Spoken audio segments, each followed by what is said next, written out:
lára wa ìgbàgbọ́ ń bẹ lára wa bó ṣe lè wò ó kéré tó bá a bá rí ti ẹnìkan tó bá pọ̀ á rí tẹnìkan tó kéré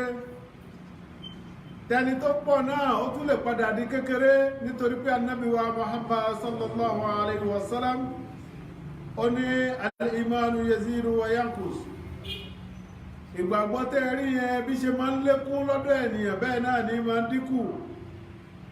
Ọlọ́run má dí ìgbàgbọ́ wa kò jẹ́ kí ìgbàgbọ́ wa máa lékún. Adúpẹ́ lọ́dọ̀ Ọlọ́run tó ṣe wá tó kà wá kúrú ìjọ Ànábì wa Muhammad. Nígbà tá a gbà wípé òun náà lọ́lọ́run, òun náà ló láyé, òun náà ló dá wa sínú ayé, òun náà ló tètò fún wa nínú ayé. Àwọn àgbà pé Ànábì wa Muhammad sallallahu alayhi wa sallam òjíṣẹ́ Ọlọ́run ọba ní, ààyò Ọlọ́run ọba ní, ìkẹ́ Ọlọ́run ọlá Ọlọ́run kó máa bẹ pẹ̀lú Ànábì wa Muhammad. Ẹ̀yin mùsùlùmí lọ́kùnrin àti ní obìnrin wa, Ànábì wa Muhammad sallallahu alayhi wa sallam ó pè wá sí àkíyèsí púpọ̀ jù wípé انظروا إلى من أسفل منكم ولا تنظروا إلى من هو فوقكم. Ó ní ká má máa wo àwọn ẹni tí ó ga jù wá lọ, àwọn ẹni tí Ọlọ́run ọba gbé ọlá kan fún jù wá lọ. Ànábì ní ká má wò wọ́n jù, nítorí pé bá a bá ń wò wọ́n pẹ̀lú oore tí Ọlọ́run ọba ṣe fún wọn, فهو أجدر أن لا تزدروا نعمة الله. Kò ní jẹ́ ká rí oore tọ́lọ́run ọba ṣe fáwa náà lára ara wa. Nítorí pé bá a bá ń wo ẹni tó lo ọkọ̀ ńlá tí ọkọ̀ tiwa ò tóbi, yóò máa jọ lójú wa wípé Ọlọ́run ọba ṣe nǹkan fún jù wá lọ. A máa wá gbàgbé wípé àwọn kan ń bẹ tó jẹ́ pé kẹ̀kẹ́ làwọn ń gùn, wọn rí ọkọ̀ náà wọ̀. Ànábì wa Muhammad ó sọ ọ̀rọ̀ yìí, àwọn àlùfáà wa sọ fún wa wípé ọ̀rọ̀ yìí bó ṣe kéré mọ́ ó kó ọ̀pọ̀lọpọ̀ oore jọ fún ẹni tó bá rí ọ̀rọ̀ náà gbọ́ tó sì mú lò sínú ìgbésí ayé ẹ̀. Ọ̀rọ̀ yìí yóò máa jẹ́ kí èèyàn mọ oore tí Ọlọ́run ọba ṣe fún, yóò sì lè máa dúpẹ́ lórí oore náà. Ọ̀rọ̀ yìí yóò jẹ́ kéèyàn mọ̀ wípé bó ṣe lè wò ó rí nínú ìgbésí ayé tòun, òun ní nǹkan tóun fi ju àwọn kan lọ nínú ayé náà. Ó ní n tó yẹ ká máa wò ní wípé èyí tí ẹnìkan tó fi jù wá lọ níbi ìjọsìn Ọlọ́run tó bá ṣe pé ń kírun jù wá lọ, ká máa wò wípé eléyìí ń kírun jù wá lọ, àwa náà asáà lè kírun bó ṣe ń kírun. Eléyìí ń ṣe dáadáa jù wá lọ, ká máa jowú ẹ̀ wípé àwa náà lè ṣe bẹ́ẹ̀, ká máa wá ṣalápá tètè níbẹ̀. Ó ní eléyẹn òun ní ọ̀nà tá a gbà tá a fi rojú rẹ Ọlọ́run, òun ní ọ̀nà tá a gbà tá a fi súnmọ́ Ọlọ́run.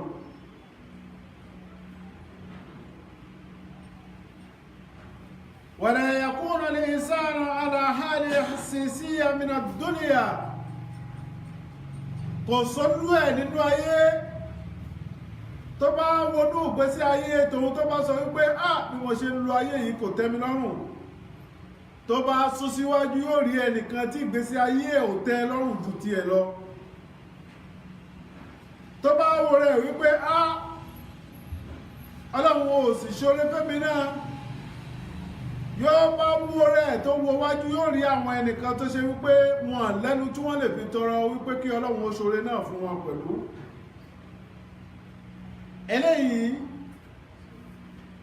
yóò máa jẹ́ ọ̀nà àbáyọ fún ẹni tọ̀hún tí ó fi mọ oore Ọlọ́run ọba, tí ó lè fi dúpẹ́ lórí oore Ọlọ́run. Àwọn àlùfáà sọ fún wa wípé hadithu yìí ọ̀rọ̀ tí Ànábì wa Muhammad sallallahu alayhi wa sallam tó sọ fún wa wípé má wo ẹni tó jù ẹ́ lọ nínú oore nínú ọlá, àwọn ẹni tó jù lọ ni ó máa wò. Wọ́n ní ọ̀rọ̀ yìí oògùn kan ní téèyàn fi ṣe wòsàn àárẹ̀ tí ń ṣe olú ẹ̀. ó ní bẹ́ẹ̀yàn bá ń wo ẹni tí ó jù ú lọ ní gbogbo ìgbà kò sọ́nà kó mọ̀ ní kẹta yóò mọ̀ wo níwò wípé kí ló dé sáwọn nìkan náà ló yẹ kọ́lọ́hun ó ṣoore fún ni yóò sì bẹ̀rẹ̀ sí bínú ẹni tọ́lọ́hun ṣoore fún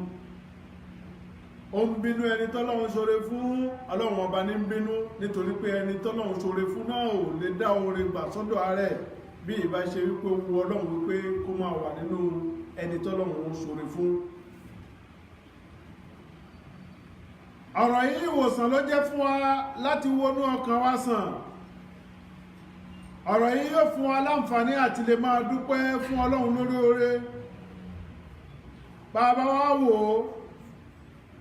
ẹni tí ò bá sábà máa wo àwọn ẹni tó kéré sí tó jẹ́ pé àwọn ẹni tó jù lọ náà ní máa wò ẹ ní bá a nípò sùúrù láyé ẹ sì ní bá a lẹ́ni tí ó máa dúpẹ́ fún ọlọ́run. mùsùlùmí tó bá wo ìgbésí ayé ẹ̀ tóun bá wora rẹ̀ níwò wípé ayé tòun burú yóò wá rí àwọn ẹnìkan tí wọ́n máa fi ìgbésí ayé tiẹ̀ tọrọ wípé bó bá tẹ̀ burú irú bó ṣe ṣe lágbájá ò sì wá ṣèmí náà bẹ́ẹ̀ ọlọ́run tó bá ronú débẹ̀ yóò mọ̀ wípé ó yẹ kóun lè dúpẹ́ fún ọlọ́run. béèyàn bá ń wo oore tọ́lọ́run ṣe fún ẹnìkan nínú ayé tí ò bá wo èyí tọ́lọ́run ṣe fóun náà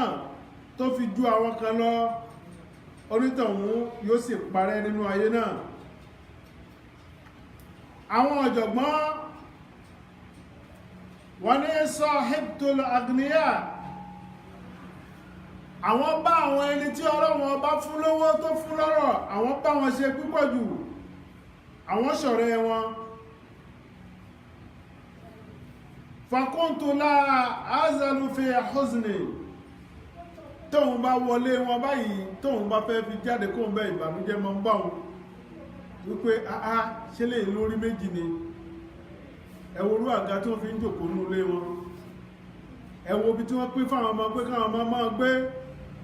ẹ wo ọkọ̀ ńláńlá tí wọ́n ń lò. Ọlọ́run máa ń wo bẹ́ẹ̀ ní gbogbo ìgbà tóun bá ti délé àwọn olówó àwọn ẹni tí Ọlọ́run ọba kẹ́ òun ṣọ̀rẹ́ wọn púpọ̀ jù gbogbo ìgbà tóun bá dé ilé wọn ìbànújẹ́ sì máa ń bá òun bí pòun ò sínú ayé náà. ọ̀jọ̀gbọ́n yìí wá sọ wípé òun ṣọ̀rẹ́ tálíkà tí ò ní nǹkan kan àlàáfíà sì dé sínú ìgbésí ayé tòun gbogbo ìgbà tóun bá jáde kó nílé ẹ̀ ọmọ ríra tóun lẹ́ni tó lálàáfíà torí òun ò rí nǹkan kan nínú ilé ẹ̀ tí ó ba òun nínú jẹ́ wípé àá kí ló dé ṣerú eléyìí ló yẹ kó ní kíní ìkébì ọmọ ni. Ànábì wa Muhammad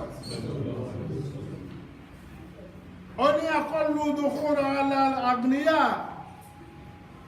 ẹ má máa wọlé àwọn ẹni tó lówó àwọn ẹni tó lọ́lá ẹ má máa wọlé wọn lọ́pọ̀lọpọ̀ ọgbà bẹ́ẹ̀ bá ń wọ bẹ́ẹ̀ mọ̀ kàn bànújẹ́ náà ni torí kò ní torí tiẹ̀ ọkọ̀ tí wọ́n pè ní mílíọ̀nù 100 kò ní torí tiẹ̀ kó mọ́ra ìwọ sì dọ́dọ̀ ẹ̀ tipátipá ní ó fi fún ẹ lápò mẹ́wàá wípé kó máa lọlé inú rẹ̀ ọmọ bàjẹ́ náà ni. Ànábì wa Muhammad sallallahu alayhi wa sallam ó ní ẹni tí bá máa ń sábà wọlé àwọn olówó púpọ̀ jù kò ní ráyè dúpẹ́ fún Ọlọ́run kò ní rí oore kankan tọ́lọ́run ṣe fóun náà lọ́dọ̀ ara ẹ̀ èyí tọ́lọ́run ṣe fáwọn èèyàn tó pọ̀ jù ní ìmọ̀wò ní gbogbo ìgbà kò ní rántí oore tọ́lọ́run ṣe fóun náà tí ó lè dúpẹ́ lórí ẹ̀. orí kẹ̀kẹ́ tóun ń gùn lọ yóò tẹ kẹ̀kẹ́ náà kẹ̀kẹ́ ó gbaná ni àmọ́ nígbà tí ń ṣọ̀rẹ́ olówó ọkọ̀ ńláńlá táwọn gà sílé ẹ̀ ibẹ̀ lọ́kàn rẹ̀ ó mọ̀ lọ ní gbogbo ìgbà kò ní rántí pé àwọn ẹnìkan wọ́n ń tarí kẹ̀kẹ́ tí wọ́n kó tó gbaná ni. Ànábì wa Muhammad ó ní ẹ má máa sábà lọlé àwọn olówó bẹ́ẹ̀ bá ń lọ bẹ̀ ẹ máa kàn bànújẹ́ náà ni ẹ mọ rí ohun tí ó mọ bà inú jẹ́ wọn àlè tìtorí ti yín kí wọ́n má lu ọlá wọn àlè tìtorí yín kí wọ́n má lu ọkọ̀ ńlá wọ́n lè ti torí ilé tí wọ́n ti kọ́ tẹ́lẹ̀ kí wọ́n wá tún rí kan lọ́dọ̀ àwọn ọ̀rẹ́ wọn wọ́n tún ní di afọ́bí ìka tún kọ́, kò ní jẹ́ torí ìwọ mẹ̀kúnnù ni ò ní ṣe bẹ́ẹ̀. Ó fẹ́ máa lo ọlá lọ, Ọlọ́run ló kọ́ ọmọ. Àmọ́ lópin ìgbà tí wọ́n bá ti ń lọ bẹ̀ lọ́pọ̀lọpọ̀ ọgbà, ìbànújẹ́ náà ló mọ̀ pákó ń bẹ̀. Bó bá wọnú tútù tó gbénú tútù, bó bá kó mẹ́ ìtàn ó padà sínú gbígbóná tó ti kú. Ṣùgbọ́n tó bá wá ń lọ́dọ̀ àwọn ẹni tó ṣe wípé wọn ní nǹkan, gbogbo ìgbà tó bá débẹ̀ ló ti máa dúpẹ́ fọ́lọ́run kó tó wọnú ilé wọn wípé àà tó bá jẹ́ ọ̀dọ̀ tiwa ní o, àga wa dájú eléyìí lọ, àṣọlọ́run ṣe nǹkan fẹ́mi náà, inú rẹ̀ ó sì máa dádùn, ó lè máa ráyè dúpẹ́ fọ́lọ́run. Bí wọ́n wá fi abọ́ bomi fún ẹ, ó kọ́kọ́ wò wípé ṣé ń tẹ́ bí mú mi ní eléyìí náà bá a ṣe ní owó tó àwa ń fi ń kólẹ̀ lọ́dọ̀ tiwa ni, ó máa rò nínú ẹ̀mí ló sì máa dúpẹ́ fọ́lọ́run pé àṣọlọ́run ṣe nǹkan fẹ́mi náà. Ṣùgbọ́n tó bá já sí pé àwọn tó ní jù ẹ lọ ní gbogbo ìgbà ọ̀dọ̀ wọn ló mọ̀ lọ, ó gbàgbé oore tọ́lọ́run ṣe fún ẹ, ò ní lè rántí dúpẹ́ fún Ọlọ́run láíláí. Bàbá wo ọ̀rọ̀ yìí tí Ànábì wa Muhammad sallallahu alayhi wa sallam tó sọ fún wa láti lè kọ́ wa lẹ́kọ̀ọ́, a rí wípé a máa tẹríba pípọ̀ jù, a rí wípé a máa dúpẹ́ pípọ̀ jù fún Ọlọ́run, a máa rí oore tí Ọlọ́run ọba ṣe fún wa, ojú wa ó máa tó ibi tí Ọlọ́run ti dá wa náà lọ́lá. A ní ríra wa gẹ́gẹ́ bí asiniwáyé tí ò wá jẹ́ nǹkankan nínú ayé náà.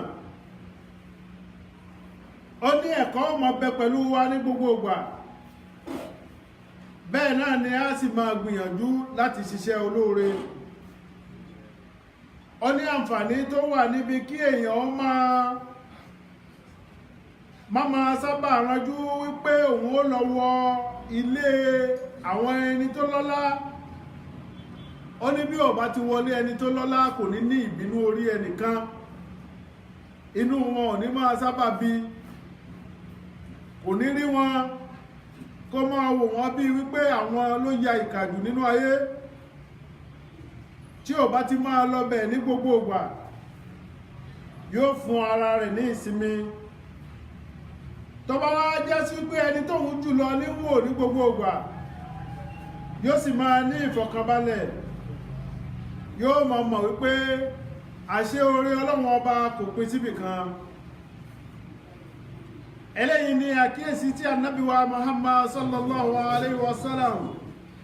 tó pe ẹnìkọ̀ọ̀kan wá sí tá lè rí ọ̀nà láti lè máa dúpẹ́ fún oore tọ́lọ́run ṣe fún wa ní kọ̀kọ̀ àti ní gbangba. Eléyìí yóò máa ràn wá lọ́wọ́ láti lè máa jọ́sìn fún Ọlọ́run. Eléyìí yóò máa ràn wá lọ́wọ́ púpọ̀ jù láti rí ìgbésí ayé wa lò. Ànábì wa Muhammad sallallahu alayhi wa sallam ó ṣe wá lójú kòkòrò wípé oògùn tí ó yẹ kẹ́nìkọ̀ọ̀kan wa kó lọ mú dání, òun náà ni wípé ká má máa wo ẹni tọ́lọ́run ń bùn ní ọlá jù wá lọ. Bá a bá rí ilé ẹ̀kan náà bó bá kọjá tó gbé ọkọ̀ ńlá kọjá, ká bẹ̀yìn wò ara àwọn èèyàn tó já sí pé ẹsẹ̀ wọn rìn lọ, àwa sì wà lórí kẹ̀kẹ́. A máa wá sọ pé Ọlọ́run àti oṣoore fáwa náà kì í ṣàwọn nìkan ló ṣoore fún. Ànábì wa Muhammad sallallahu alayhi wa sallam ó ní eléyìí kó máa wà nínú ọpọlọ ẹnìkọ̀ọ̀kan wa, kó máa jẹ́ ohun agbára tá a fi lò ṣẹ̀mí ire nínú ayé. Ó ní kó máa jẹ́ ìwòsàn nínú ara wa tá a ní fi ní ìbínú orí ẹnìkan. Ó ní kó máa jẹ́ ìwòsàn lọ́dọ̀ wa, kó máa jẹ́ ògùn tá a máa lò tó jẹ́ sí wípé àpò mẹ́wàá tẹ́nìkan ní pẹ̀lú àpò kan tá a ní, àpò kan náà a rántí wípé oore l'Ọlọ́run fi ṣe fún wa ju ẹni tí ò ní kankan rárá lọ. Ànábì wa Muhammadu sallallahu alayhi wa sallam ó ní ká máa dúpẹ́ lọ́pọ̀lọpọ̀ gbà lórí bá a bá ṣe ríra wa àti oore tọ́lọ́run ọba ṣe fún wa. Ká máa ronú wípé Ọlọ́run ọba ṣoore fáwa náà ju àwọn kan lọ. Ká máa ronú wípé bá a ṣe wà táwa ń jẹ táwa ń rí mu àwọn kan wà wọ́n tọrọ náà ni kí wọ́n tó jẹ wọ́n tọrọ náà ni kí wọ́n tó mu wọ́n tọrọ náà ò pé kí wọ́n rí tí wọ́n fẹ́ jẹ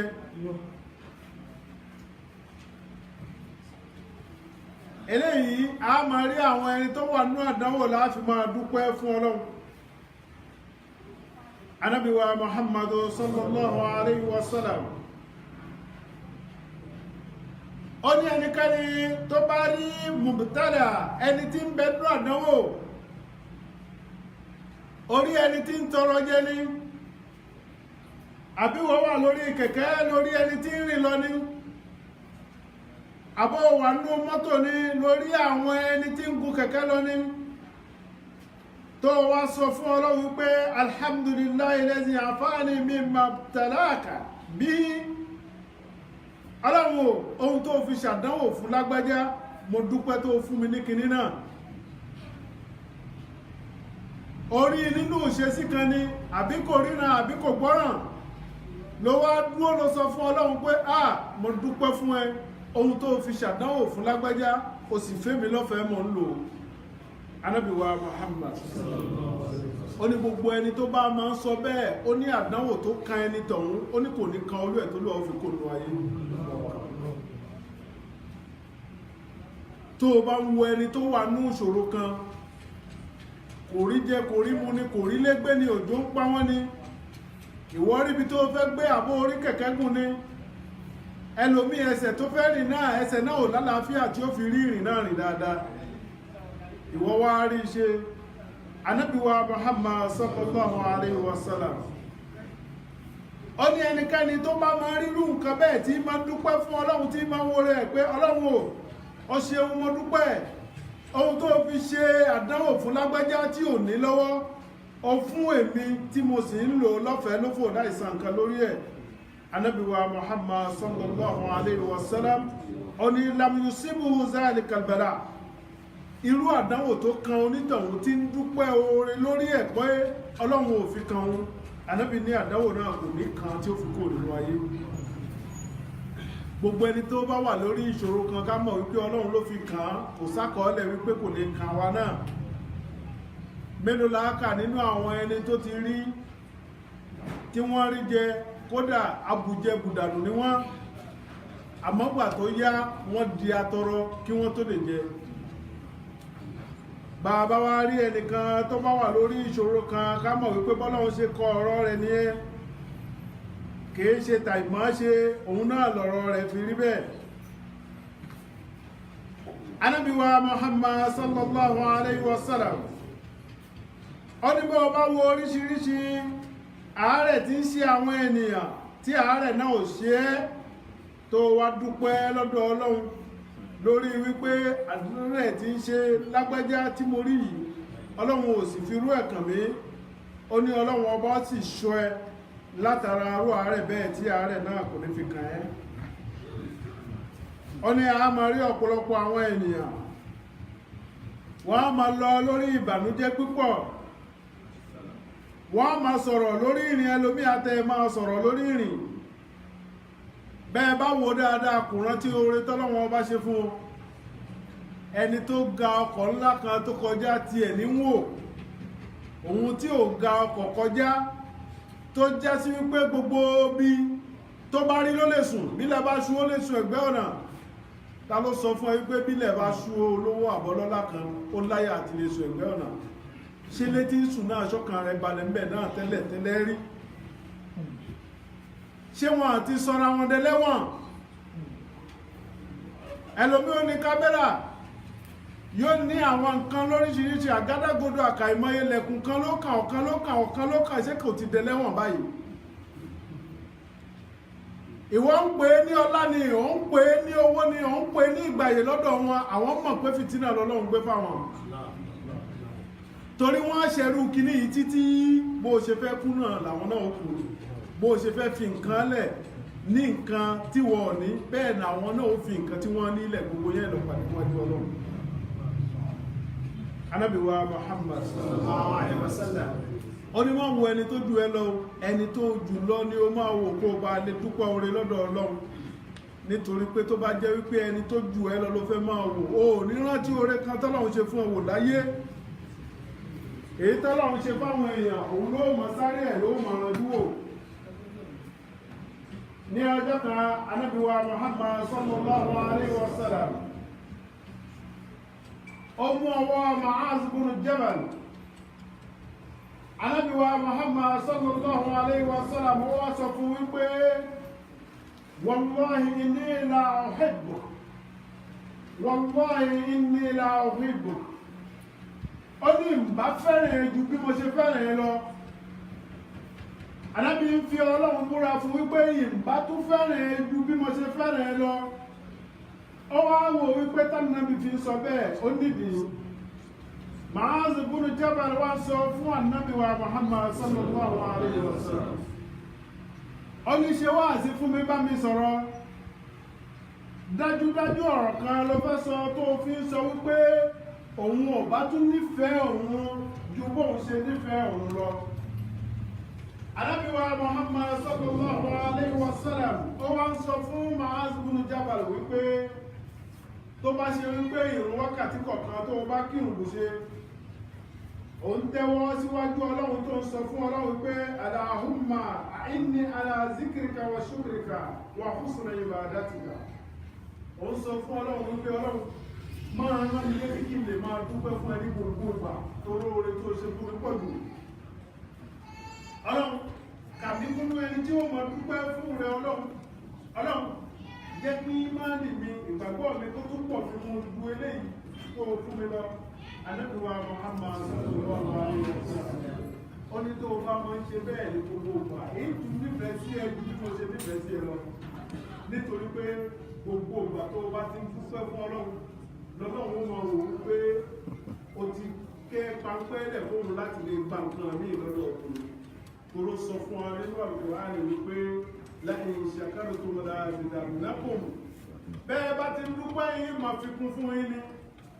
bẹ́ẹ̀ yà bá ń dúpẹ́ fún Ọlọ́run yín sọ fún Ọlọ́run wípé kò tó mi wọ́n fẹ́ gbà sí nìyẹn Ọlọ́run ló mú ó sì máa fún ọdún lẹ́yìn àfẹ́rùtù bẹ́ẹ̀ bá wá kọ̀ tẹ́ ẹ̀ bá dúpẹ́ tẹ́ ẹ̀ mọ̀ pé mi mọ̀ ṣoore fún yín ìnà àwọn àmìlà ṣẹlẹ̀ ohun tí mo ṣe fún yín mo ti ṣe fún àwọn òkè bẹ́ẹ̀ lọ àwọn kan ti ní ọlá jù bẹ́ẹ̀ lọ àwọn kan ti náwó jù bẹ́ẹ̀ lọ àwọn kan láṣẹ lẹ́nu jù bẹ́ẹ̀ lọ gbogbo tí wọ́n bá ń fẹ́ yóò sì máa ṣe Ọlọ́run sì ń fún wọn Ọlọ́run nílẹ̀ ẹ̀fẹ́ náà àgbà tó ní ìlọ́wọ́ ọmọ wa wo lè ní ẹni tó ní ìlú nínú ayé àti ìgbésẹ̀ ìgbésẹ̀ máa ṣe fún ọdún ọgbọ̀n lọ àwọn oníkẹyìn ayé rẹ̀ kí àbíṣe wà ní wọ́n rà fún ọjà lọ́la torí pé ó kà á sí ọlá ló bá ara ẹ̀ níkẹyìn ayé rẹ̀ kẹ̀kẹ́ tá a ní wọ́n rà fún yìí ẹ̀rí tó kọ sára ẹ̀ tó kọ sára kẹ̀kẹ́ náà wípé mo ṣe wọ́lá tán léyìí tó ti lo mọ́tò tó ti gbé ọkọ̀ lọ kẹ̀kẹ́ ni wọ́n rà ní wọ́n gùn ún nígbà tí ń rinṣẹ́ kiri kẹ̀kẹ́ àfẹsẹ̀wà kìí ṣe kẹ̀kẹ́ oníná ó wá kọ sára kẹ̀kẹ́ náà wípé mo ṣe bọ́lá ti tán tẹ́lẹ̀ ìlú ẹ̀wọ̀n orú ọlá tó lò tẹ́lẹ̀ ẹwà wo tí wọ́n ń pè lọ́lá lónìí Ọlọ́run kàwá kúnnú ẹni tí ó mọ̀ rántí oore tó ṣe fún wa lọ́pọ̀lọpọ̀ ọgbà ṣe wá lójú kòkòrò ká máa rí ẹni tí ó ṣoore fún wa jùlọ ju àwọn ẹni tí ó fóore fún jù wá lọ tóra nàbí wa Muhammad sallallahu alaihi wasallam ó ní tó bá ti ń fẹjú sí oore tọ́lọ́run ṣe fẹ́ nìkan jù ẹ lọ ìbínú orí ó dé ó bínú ẹ náà ni kò ní sọ́nà kó o mọ́ bínú ẹ àmọ́ tó bá ń wo àwọn ẹni tí Ọlọ́run ọba ò ṣe fún tó ẹ ọkàn ó sì máa balẹ̀ wípé àṣàwà náà ń bẹ nínú ayé Ọlọ́run kàwá kúrú ẹni tí ń bẹ nínú ayé oore wa Ọlọ́run mọ́ gbà lọ́dọ̀ wa ohun tọ́lọ́run ti fún wa tá ń mi tọ́lé lórí mọ́sọ̀ di tẹni ẹlẹ́ni má jẹ́ alu agogo àjòlé lórí gbogbo ẹni tó ti kọ́lé Ọlọ́run mọ́ sọ sínú mẹ̀háyà gbogbo ẹni tí ń bẹ nínú mẹ̀háyà náà má sọ sínú ahoro gbogbo kíní ìyẹ ọlá ni ẹlòmíì bá rẹ̀ ẹnu mẹ̀háyà ó rò pé Ọlọ́run òṣọlá fóun ni àwọn tí ń sunlé tó di ẹranko ẹ̀mẹ̀ tí ń sunlé àná bó bá sùn ọ̀dọ̀ rẹ lónìí ọ̀dọ̀ ẹlòmíì ni ó sùn àtìyàwó àtọmọ ibi tẹ́nìkan bá rí nìkan máa sùn ṣáwọn tí ń lò gbé tí ayé bẹ́ẹ̀ ṣó dùn mọ́ wọn ni ọlọ́run ṣàánú wa gbogbo àwọn ẹni tó lọ òkèrè nítorí kó lè dá fáwọn ọlọ́run jẹ́ kí wọ́n múre ayọ̀ wálé wá bá wa àwa tá a wà ń lé bí wọ́n bá dé ọlọ́run jẹ́ kí wọ́n máa bá oore lọ́dọ̀ tiwa náà àwọn kan ń bẹ lókèrè ilé lásìkí wọn wà ọlọ́run darí wọn padà wálé kí wọ́n wá bá àsìkí wọn àwọn kan ń bẹ lé òkèrè lásìkí wọn wà ọlọ́run lànà bí wọ́n ṣe dọ̀hún lọ pàdé àsìkí wọn ìlú wa ọlọ́run fi wá lọ́kàn balẹ̀ ń bẹ o ìlú wa ọlọ́run fi wá lọ́kàn balẹ̀ ń bẹ àwọn ìjọba wa ọlọ́run jẹ́ kí wọ́n láàánú wa káwa ọmọ aráàlú káwa lè wà lálàáfíà ọlọ́run gbogbo àwọn tí ń bẹ nínú bídà rẹ̀ ọlọ́run gbé wọn dìde mọ́fà wa rọ́pò wọn àwọn tí ń bẹ lẹ́wọ̀n tí ò mọwọ́ tí ò mẹsẹ̀ ọlọ́run dákun bá wa yọ wọn ẹni tó wà ń bẹ náà tó mọwọ́ tó mẹsẹ̀ tó túbá ọlọ́run kó yọ kó nú àjàgà náà ọlọ́run má fi àwọn afirọ́pò wọn síbẹ̀ ọlá al-Qur'an al-Karim ọlọ́run gbogbo onígbèsè ọlọ́run bá wa san èyí tá a jẹ tó jẹ́ tó wọ́ ọlọ́run san fún wa èyí tá a jẹ tó jẹ́ ti ẹ̀tọ́ tó yẹ ká fún bàbá àbí ìyá ọlọ́run bá wa san ọlá al-Qur'an al-Karim اللهم اعز الاسلام والمسلمين واذل الشرك والمشركين اللهم انصر لنا فلا تنصر علينا اللهم لا تدع لنا ذنبا الا غفرته ولا هم الا فرجته ولا دين الا قضيته ولا حاجه من حوائج الدنيا والاخره الا قضيتها يا ارحم الراحمين اللهم فرج هم المهمومين من المسلمين ونافذ كرب المكروبين من المسلمين واقض دين عن ماضينا من المسلمين واشفع مرضى المسلمين برحمتك يا ارحم الراحمين اللهم لا تؤاخذنا ان نسينا واخطانا ولا تحمل علينا اسرا كما حملته على الذين من قبلنا لا طاقة لنا به واعف عنا واغفر لنا وارحمنا انت مولانا فانصرنا على القوم الكافرين اللهم صل على محمد وعلى ال محمد كما صليت على ابراهيم وعلى ال ابراهيم وبارك على محمد وعلى ال محمد كما باركت على ابراهيم وعلى ال ابراهيم في العالمين انك حميد مجيد سبحانك اللهم وبحمدك اشهد ان لا اله الا انت استغفرك واتوب اليك سبحان ربك رب العزه عما يصفون وسلام على المرسلين والحمد لله رب العالمين.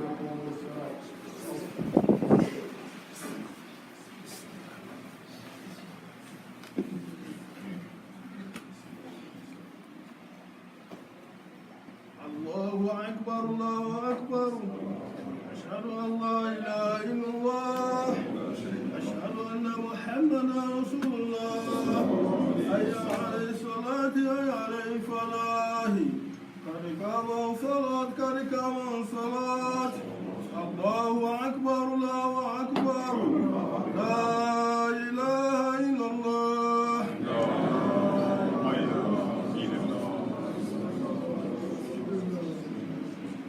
استغفروا وتقربوا يرحم الله. الله أكبر الله أكبر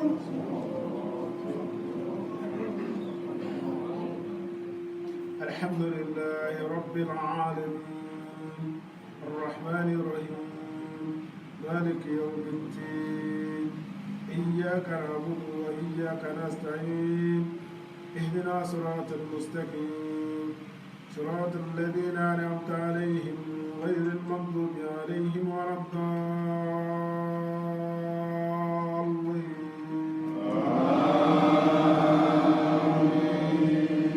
الضالين. ألم تر كيف فعل ربك بأصحاب الفيل ألم يجعل كيدهم في تدليل وأرسل عليهم طيرا أبابيل ترميهم بحجارة من سجيل فجعلهم كعصف مأكول. الله أكبر الله أكبر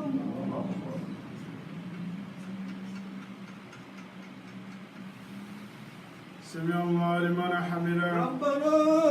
ولك الحمد الله أكبر الله أكبر الله أكبر الله أكبر الله أكبر الله أكبر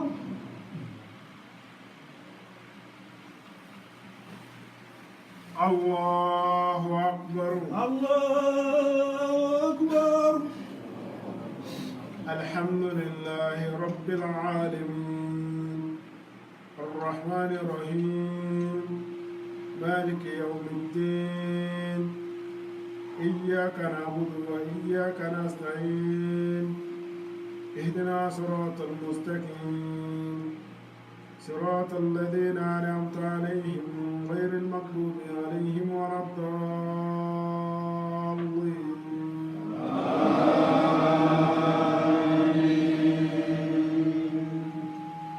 قل أعوذ برب الفلق من شر ما خلق ومن شر غاسق إذا وقب ومن شر النفاثات في العقد ومن شر حاسد إذا حسد. الله أكبر. الله أكبر.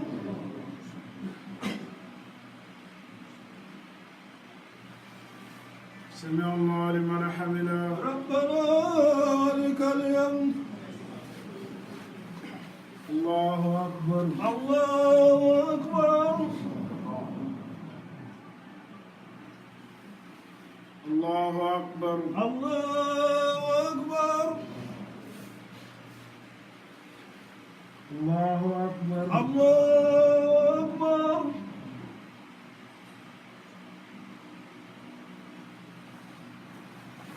الله أكبر. الله أكبر.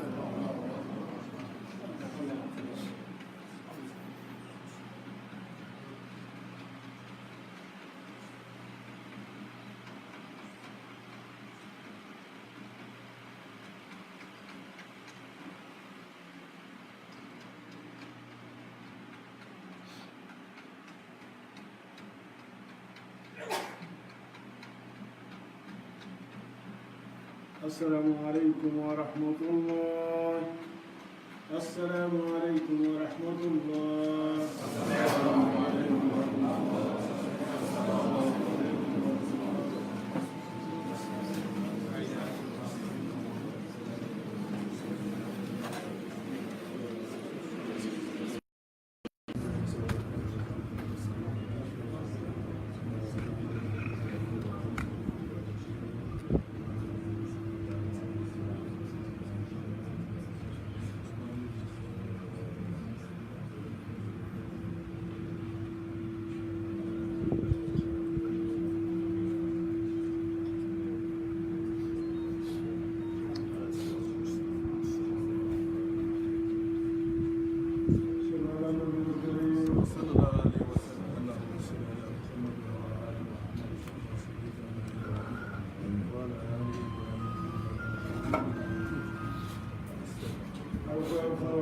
tí ó fún wa ní jímọ̀ tó ní kí ọ̀pọ̀lọpọ̀ jímọ̀ kan lọ́kùn mọ́ṣẹ̀ fún wa kí sódà ayé láyọ̀ lẹ́bí wa Muhammad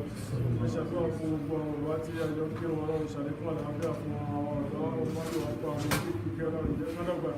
gbogbo àwọn fà tí àjọ kí wọn lọ́rùn dákun lọ ṣàlékún àlàáfíà àwọn aláàrùn àdéhùn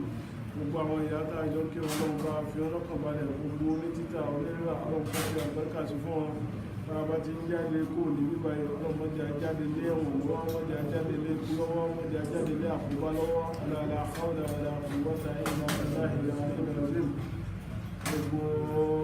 àwọn ẹni tí ó ti dá fún ọlọ́mọ sọ wọ́n dé ìròyìn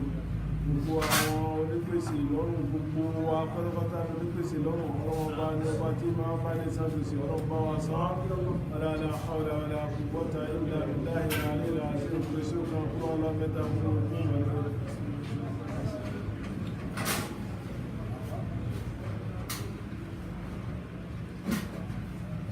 Fatiha kalamu masha jagojo jina siramu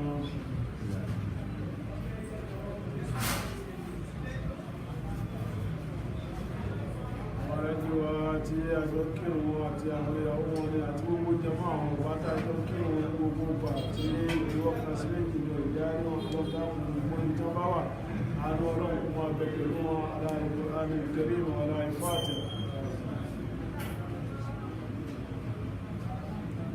ربنا لا تزغ قلوبنا بعد إذ هديتنا وهب لنا من لدنك رحمة إنك أنت الوهاب ربنا آتنا في الدنيا حسنة وفي الآخرة حسنة وقنا عذاب النار وتوفنا مسلمين والحقنا بالصالحين اللهم ارزقنا عند موتنا بقولك لا إله إلا الله محمد رسول الله صلى الله عليه وسلم.